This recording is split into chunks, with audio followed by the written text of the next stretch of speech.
The Bering Sea is a vast, unforgiving expanse that separates continents. Beneath its churning, slate-gray surface lies a world of darkness, crushing pressure, and bizarre creatures.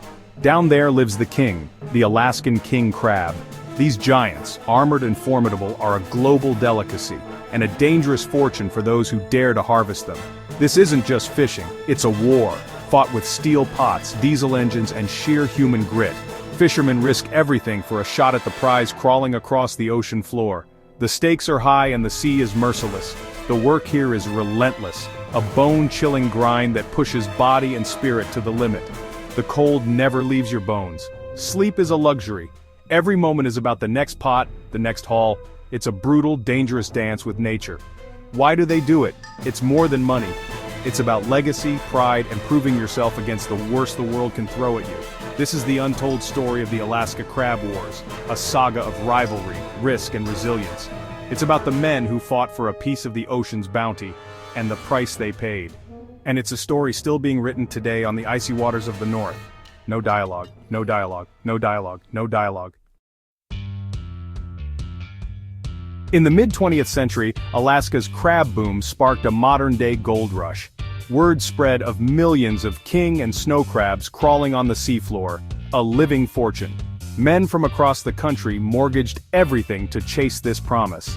The early days were wild, like the Wild West on water. Few rules, fewer enforcers. Whoever worked hardest took home the biggest prize. Dutch Harbor transformed into the chaotic capital of this new kingdom. Its docks swelled with boats, its bars with fishermen blowing off steam. The boom created a new kind of hero, the crab boat captain, entrepreneur, gambler, leader. Legends like Sig Hansen and Phil Harris learned the trade through frozen fingers and close calls. This era built towns, dynasties, and a culture of rugged independence, but also fierce rivalry. With so much money at stake, every boat was your enemy, and the sea the ultimate referee. This was the beginning of the Crab Wars. No dialogue. Out here, only the fittest survive. The Derby-style season was a frantic race, hundreds of boats, a few weeks, and a mad dash for crab. The goal: catch as much as you can, as fast as you can, before the season ends. Risks were constant: rogue waves, freezing spray, and deadly gear. Rivalries ran deep. Captains guarded secret spots, used coded radio language, and sometimes sabotaged each other. Corking, setting pots on top of another's gear, was an act of war. Sabotage could cripple a boat and cost a fortune. The line between competition and warfare was thin. Friendships were tested, enemies made for life. Every captain knew the sea was dangerous, but the boat over the horizon could be worse. It was a high-stakes game with no room for error.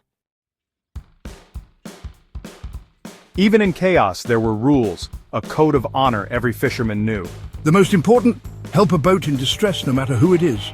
Lives come before crabs. Respect for another man's gear mattered. Cutting buoy lines was theft, and a line cutter was shunned. Information was currency. Captains formed alliances, shared coded intel, and guarded secrets fiercely. Betrayal meant exile. On shore, rivals might share a drink. The battles stayed at sea. This shared experience forged a brotherhood, survivors of the same war. No dialogue, no dialogue, no dialogue. For greenhorns, the first trip is a baptism by fire. Cold, noise, exhaustion. Your body aches, your hands are raw, and sleep is a distant memory. The work is relentless, 20-hour cycles of setting and hauling pots with only brief rest. Bait the pot, launch it, then wait. Later, haul it up, one of the most dangerous moments. A tangled line can kill, a swinging pot can crush. Fear is constant. You learn to anticipate danger, copy the veterans, and never get complacent. The mental game is just as tough. Weeks at sea, tempers flare, you miss your family. But when a pot comes up full, the adrenaline erases the pain, at least for a moment. That's the hook. That's what keeps you going. No dialogue. No dialogue. No dialogue. No dialogue. No dialogue. No dialogue. No dialogue. No dialogue.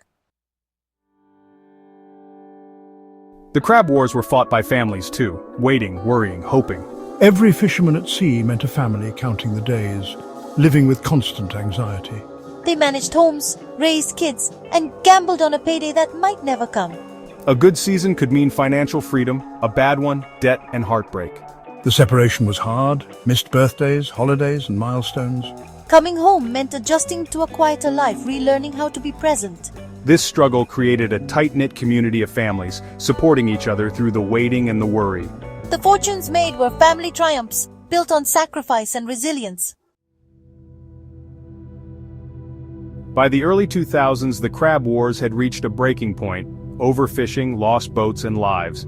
The government stepped in with the individual fishing quota (IFQ) system. Now, each boat had a specific quota, a guaranteed share of the catch. The frantic race was over. Safety improved overnight. Fewer sinkings, fewer deaths.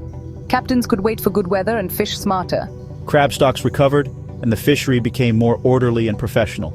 But the new system brought new problems. Quotas became valuable assets, bought and sold like property. Big companies bought up quota, squeezing out small independent fishermen. For young fishermen, the dream of owning a boat and quota became nearly impossible.